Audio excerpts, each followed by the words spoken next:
Hey, this is Gabby. On to day 31. I lay down for a nap, which didn't go so well. There's a little too much activity next door, which was a gift because it allowed me to lie in bed for a little over an hour. I just listened to Buddhist lectures. And listening to Jack Kornfield is such an honor. And I listened to his lecture on renunciation, and the take-home message is that we don't have to be monks and go live in a cave and let go of everything we have. But we can bring renunciation into every aspect of our life by not grasping. There's a quote he said from the Buddha that the Buddha had said that, that he hurt me and shamed me and stole from me and took from me. And I hold that anger and I will be miserable the rest of my days.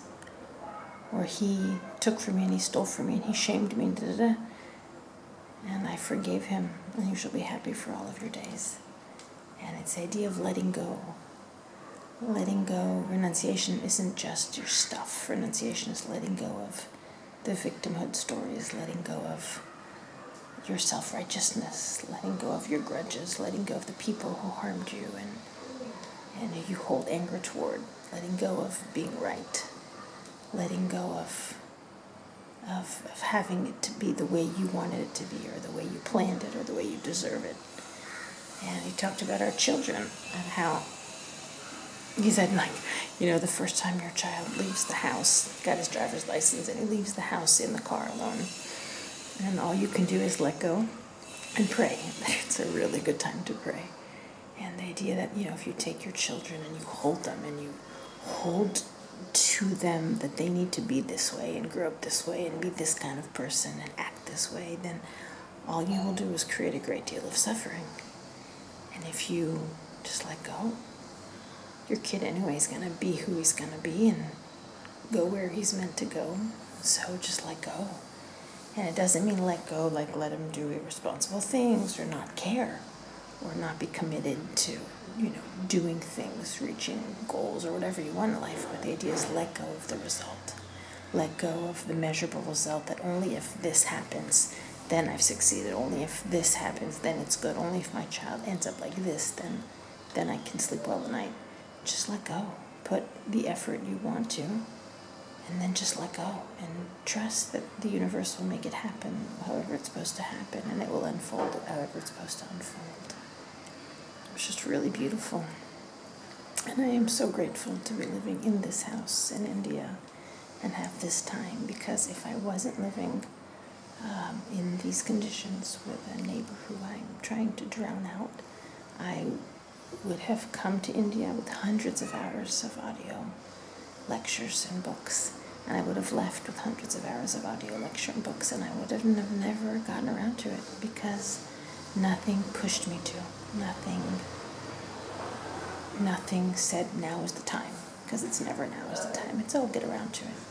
And suddenly I have such a strong desire to not hear something else that I'm filling my ears with an alternative, and it's filling my heart and my soul with thoughts and depth and inspiration.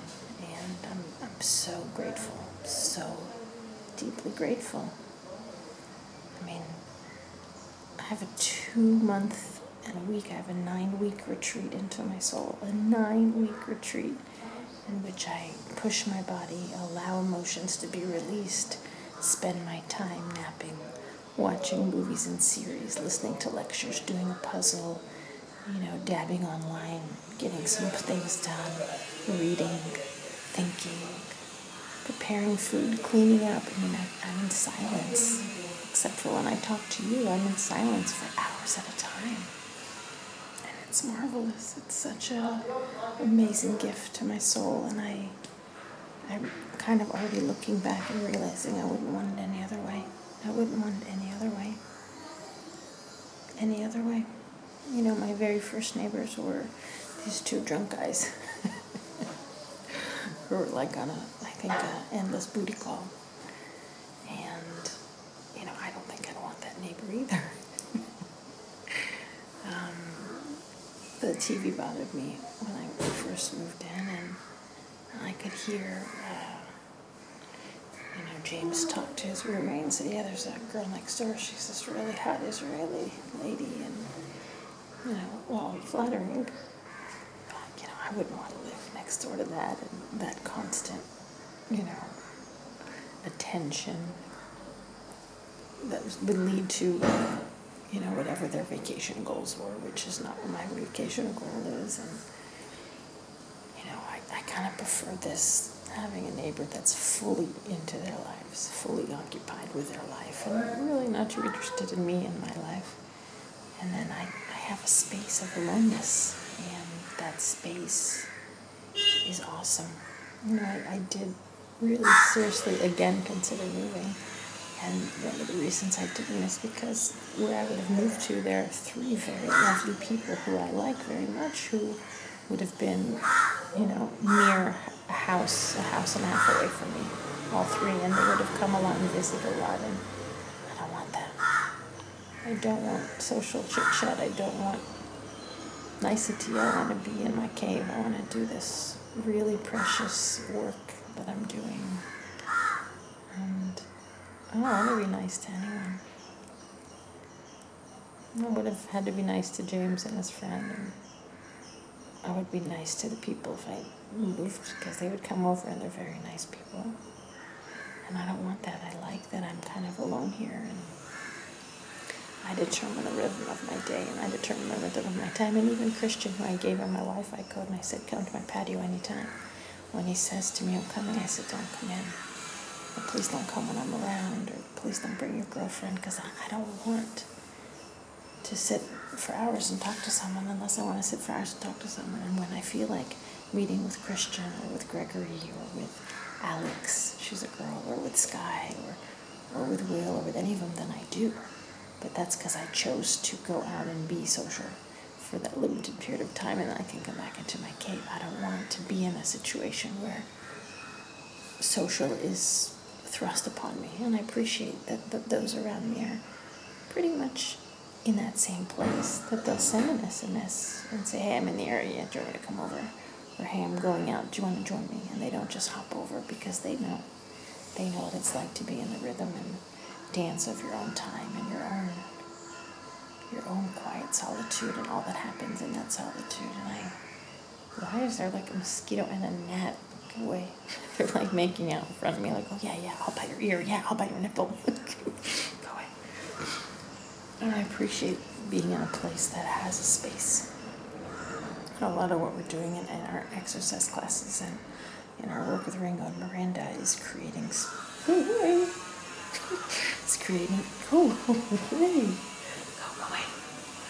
is creating space, moving tendons and moving muscle and moving bone, and creating a space that things can grow back in healthily. And the creating space is a painful process, because lack of space is condensity. It's thick. It takes a lot of room and space.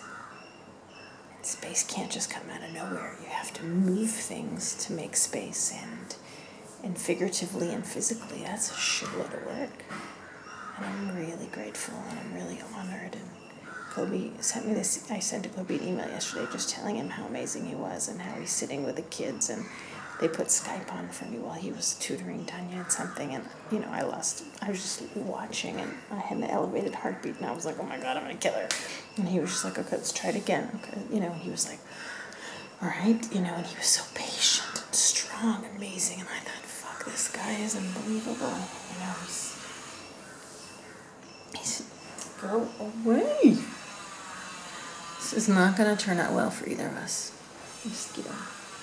And he fathers these children, and every once a week a different child sleeps with him in bed. He doesn't have hair, so he doesn't worry about lice, and he sits with them once a week and does tutoring, however often he sits with them, and he takes them to ice hockey, which is so time consuming. And go away.